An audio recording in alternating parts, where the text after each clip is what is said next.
I'm really delighted to not only chair that LiFi seminar, but also give the keynote presentation.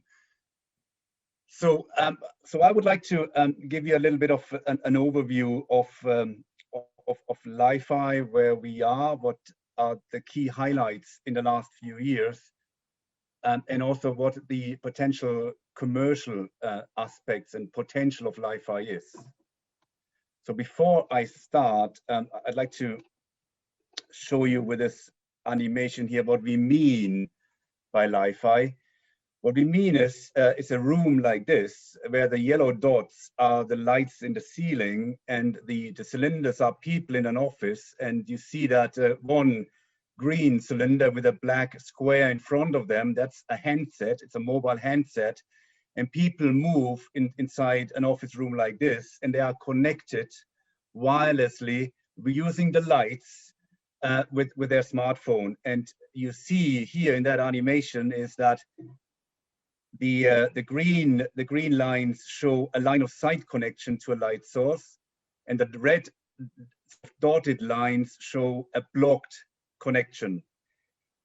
And you see at any given time, when this random pathway through this room, there's always some green dashed lines that provide connection. So that shows that one of the misconceptions is what happens when the link is blocked. It really doesn't matter if one link is blocked, because you have so many light sources that you could equip with LiFi capability, and we call that spatial diversity, so you remain connected. So that is what we mean by LiFi. LiFi connection, LiFi connectivity in a cellular form with mobile handsets. So so why are we looking at this? And this is really because of the spectrum crunch. And this is a graph that shows the growth of mobile data traffic for the last sort of 12 years or so. And it is plotted on the y-axis, the mobile traffic in gigabytes per second. And it has increased roughly about 60% every year. It's a compound annual growth rate of 60%, which means an exponential growth. As you see, it's a log scale. And that is going to continue. Now, if we take that growth and with the Internet of Things and with machine type communication, that won't slow down. So if you then forecast that growth, that would mean in 20 years from now, where we have 6G deployed, and an additional demand for bandwidth by a factor of 12,000. But the spectrum that we currently use in Wi-Fi, without the new allocated sort of 1 gigahertz or so, roughly about 500 megahertz in the 5 gigahertz band. If you multiply that 500 megahertz by 12,000, you need in 20 years from now 6 terahertz of bandwidth. But the RF is only 0.3 terahertz, so it's a 20 times shortfall that we might see. That is one fact. And the other fact is that the informed of you may say, okay, we have other factors that contributed to the performance on our smartphones in terms of data rate, which is more than just spectrum. And here, what we plot here is the factors that have contributed to about 1 million times improvement of mobile data rates over the last 15 years. Some call it also as the Cooper's law. And the factors that have contributed to these 1 million times improvements in data rate are shown here with effectively 4 factors. One is the small cell concept, which means that the communication cells have shrunk from a radius of 35 kilometers in 2G in GSM to about 50 meters now in 5G. Smaller cells, and you deploy more cells, and that's why you replicate the spectrum spatially many more very often, and that has contributed to that million by 1,600. So the biggest contributor is the small cell concept, whereas the allocation of new spectrum only contributed by a factor of 25. So that's why we have seen in the past these tremendous improvements of data rate, which weren't really contributed to the new spectrum, but the small cell concept. The fact is that we are now running into a shortage as well, because you can't have significantly smaller cell radii than 20 meters that you have in 5G now. And therefore, there's a limitation to the small cell concept. So we did some modeling here, and we have taken the Cisco white paper forecasts of mobile data traffic. And the lucky thing, the good thing is that we have now a trace from 2011 to 2022, where they annually updated their forecast, and we have taken the annual forecasts and have taken real data that were reported by the operators, and then have basically modeled the real growth, and have developed two models that you see with the dashed lines here in this left graph, the red and the green model. So there's the conservative model and the more ambitious model, the red graph, which is taking a more a bigger growth into account. And the real growth in terms of mobile data traffic is probably in between the green and the red graph. And if we look at 2020, we have about 40 exabytes per month of data we transmit through mobile networks. In 15 years from now, the additional spectrum that we need is by a factor of between 25 and 100, in taking the small cell in the realistic deployment into consideration. So that is we still see a tremendous growth. And if you have now 1 gigahertz allocated for new Wi-Fi, you would in 15 years need 100 gigahertz, but you won't find it in the RF. The other reason why we think the radio could catch up is by enhancing the spectrum efficiency. So the number of bits you squeeze out of 1 hertz. But as you've shown on the right graph, is that doesn't increase by a factor of 25 or 100. It's more by a factor of 2 or 3. So we can't really squeeze out more bits out of the radio spectrum. So while some people say, where is the spectrum crunch, when is it coming? I think we are gradually seeing it. It's not a step function that we suddenly see a spectrum crunch, but we are moving into the shortage of spectrum, which really paves the way for light-based wireless communications.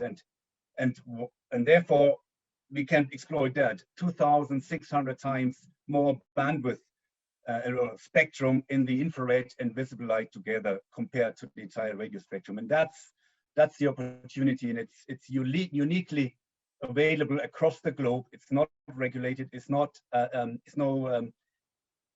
auctioning needed. It's free spectrum that we can deploy in every single light bulb.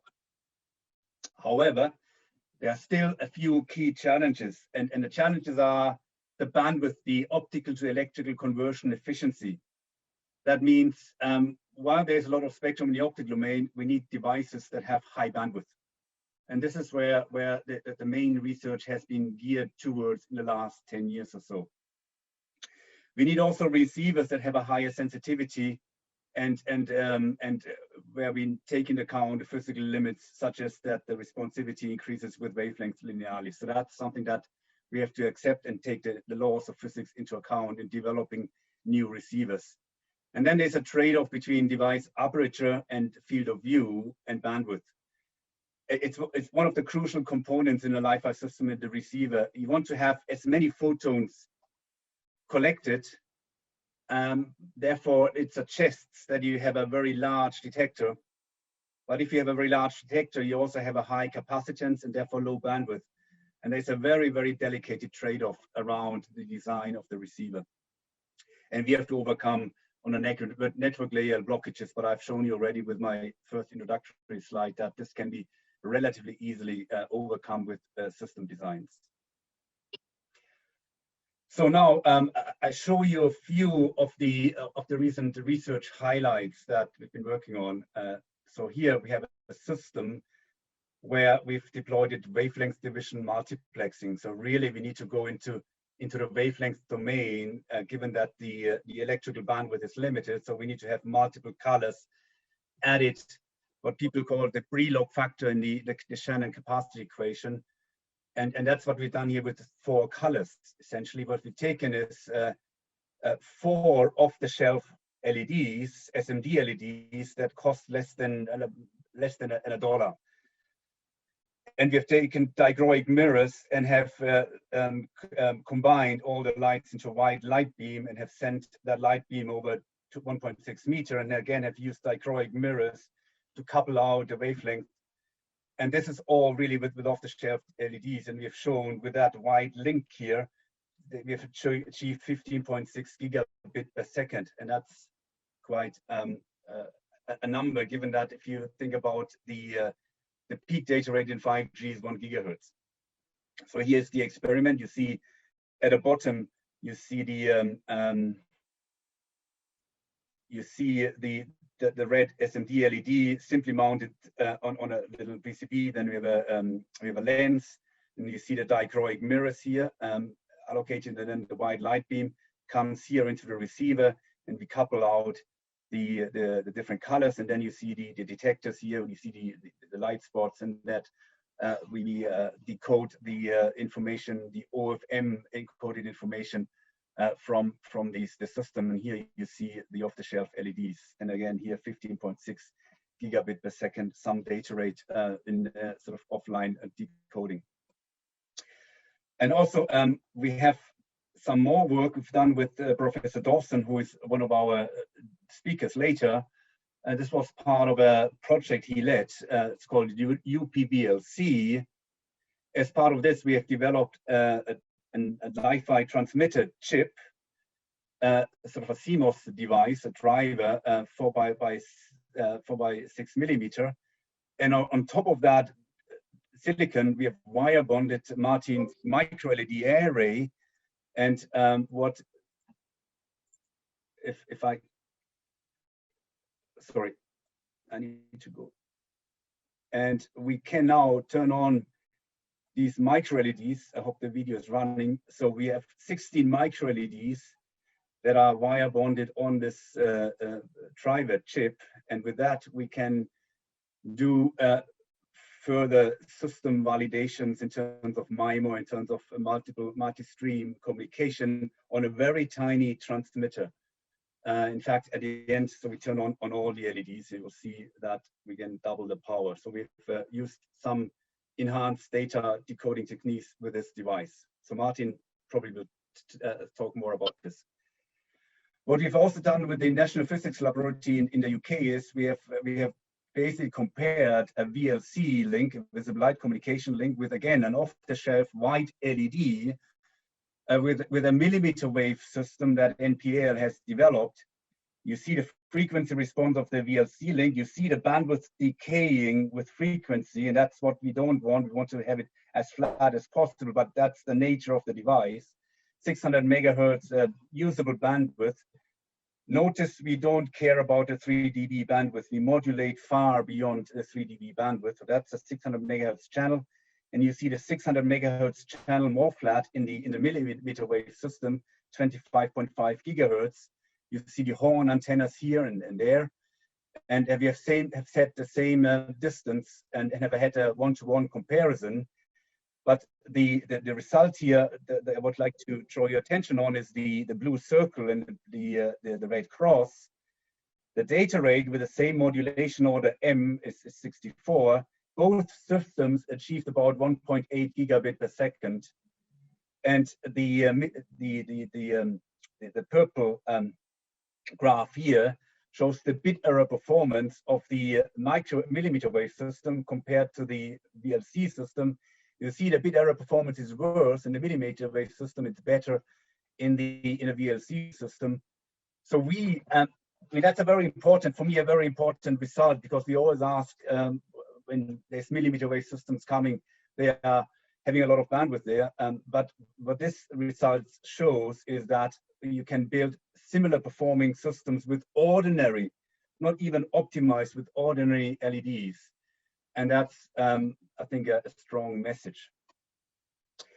We have also collaborated with our partners in the University of St. Andrews here in Scotland, who are the experts on organic devices. And we have developed, they have developed organic LEDs you see here the device with a pitch of 200 micrometer.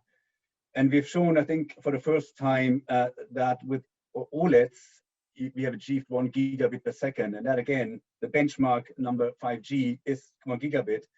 So with ordinary, easy to manufacture, bendable organic LEDs, we've already gone through over that 1 gigabit limit. And that's work that we've published in Nature Comms.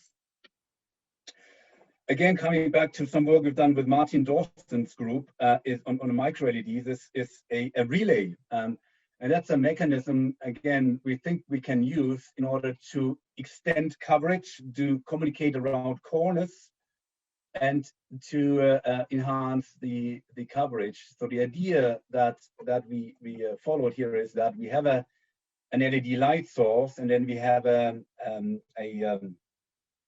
concentrator, plastic concentrator, where the light is concentrated and guided towards the edges, where the edge we would have a detector, and that detects and decodes the signal, and then it feeds it back to a printed gallium nitride micro LED. And again, Martin will talk more about this. It's a new technology he's pioneering as well. So printed electronics, and with that we emit that same signal and emit in a different direction, the same direction. So again, this allows some relaying mechanisms to be deployed as well. Lastly, I'd like to also show you some work we've done with Suchi Nakamura's company SLD Laser. So we have taken their laser-based lighting, which I think is some interesting development as well. And because the bandwidth of lasers is very high, so this is a demonstration we have done at CES 2020 in Las Vegas. I guess, in fact, it was my last international trip before this terrible pandemic. So what you see here at the top is a simple laser lighting device with 2 wavelengths sort of embedded. And you see on that side here, you see 2 detectors in a room 3 meters apart, and we then decode each individual wavelength with 2 filters and 2 detectors. And per wavelength, we achieve 10 gigabit per second. So the accumulated aggregate data rate is 20 gigabit over 3 meters. In fact, higher, which we're just limited by the size of the room. Again, using our optimized OFDM-based communication scheme. So again, that is possible with light, and that's quite a tremendous data rate, I believe. So if I move on, so I'd like to highlight a few misconceptions. One is that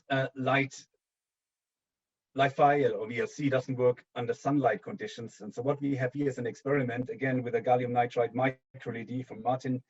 We have developed a link, and what we've done is with mirrors, we've concentrated all the light into that receiver and have measured the bit error performance and data rate with sunlight and without. We have a dark room. We achieve a data rate of 1.1 gigabit per second, and with full sunlight, we achieve 1.015, which is about 10% less.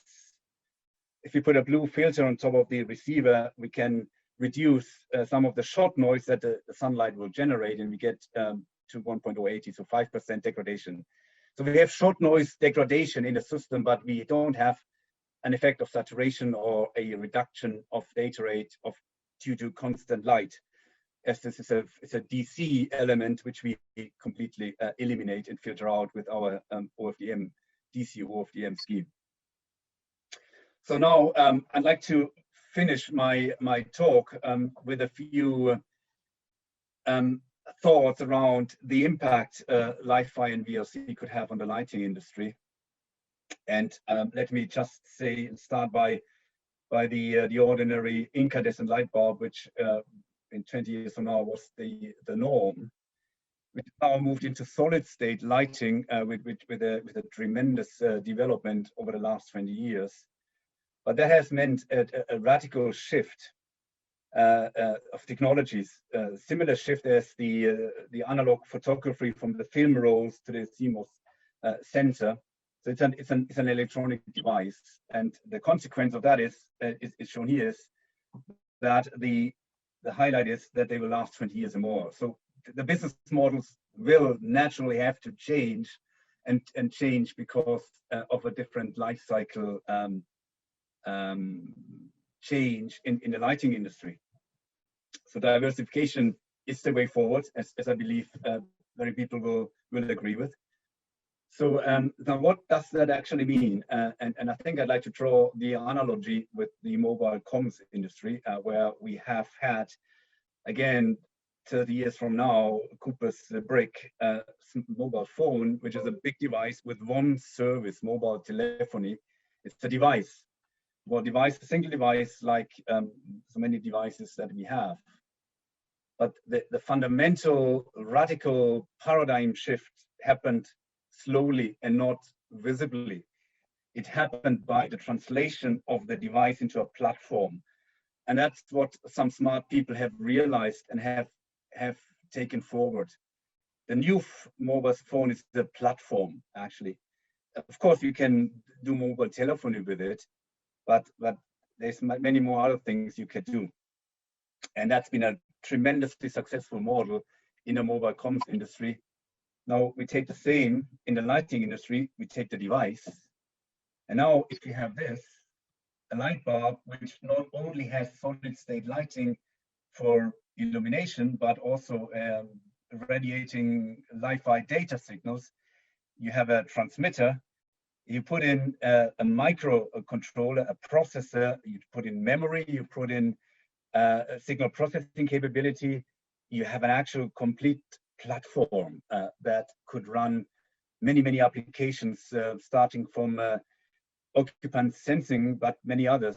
So actually it's a platform, and that means new opportunities and tremendous opportunities with that platform if it's used. So I always compare this as a neuron of a smart building, and obviously you need many neurons to make something intelligent, and as people now try to do with machine learning and artificial intelligence. So you put many neurons in a building, in a street, in a city, then you can create really artificial intelligence in these environments. You need the hardware. Without neurons, there's no data processing. You are very limited in what you can do in AI. So that means actually the merger of two industries, the wireless comms industry and the lighting industry. If you think about it, the key metric is in both now dollars per bit and not dollars per bulb anymore. And that is the same metric governs both industries. And there's huge opportunities by the lighting industry taking market shares from the classic wireless comms industry, and the wireless comms maybe taking a same stance on lighting. So there's a radical shift possible in these industries, and that's happening. And I think we have two very distinguished speakers tomorrow about talking from Signify and also from Li-Fi, talking about the ecosystem, and that's so important to develop. In addition to the standardization, and there's an IEEE standard 802.11bb that's currently being developed that standardizes light communications with lighting industries and wireless comms industries coming together. And the same is the Light Communication Alliance. I'm sure that Musa will from Signify will talk about this tomorrow. It's an industry organization that have come together with a mission to drive the market education and diversification of lighting in it, and develop that ecosystem we need. And here simply some example of some work we've done jointly with Li-Fi. We've equipped an entire classroom with Li-Fi, and you see the dongles here, and every laptop is having wireless access with Li-Fi, and there's multiple light sources in the ceiling, and that's the opening of that classroom. And the neighboring classrooms still were using Wi-Fi. The real breakthrough that I saw here is not only had these pupils all very reliable data access with Wi-Fi, the neighboring classrooms suddenly saw a surge in their data rates in Wi-Fi because of the offload of traffic from Wi-Fi to Li-Fi. And that's the benefit Li-Fi can bring to Wi-Fi, enhancing the efficiency of Wi-Fi transmission by offloading into Li-Fi. So that brings me to the end of my talk, and I'd like to really summarize by saying that we need the optical spectrum to future-proof wireless communications. It's inevitable. There may be people that argue that that's not the case, but I think in a long term, with a long view, and a long view means 10 years, it is inevitable, and it's good to be prepared for that now rather than it's too late. And we have to work on research and industry to improve the bandwidth of LEDs. Micro LEDs is a great step forward in terms of bandwidth, and Marty will tell us about that. But there's other ways as well that we can and should further enhance the data rate and the bandwidth. And we need to, in order to exploit the full spectrum, we have to rely on wavelength division multiplexing, because we can't develop devices that have a bandwidth of 500 gigahertz or more, and that's simply not possible. So we have to rely on some form of WDM. And the other message is that Li-Fi and VLC, they are now ready for mass market adoption. It's not a research topic anymore. It is now that there are hundreds of pilots around the world that have been developed and deployed by industry in that field. So it is ready for take up, and that again provides a huge opportunity for the lighting industry to work jointly and on that new innovative technology.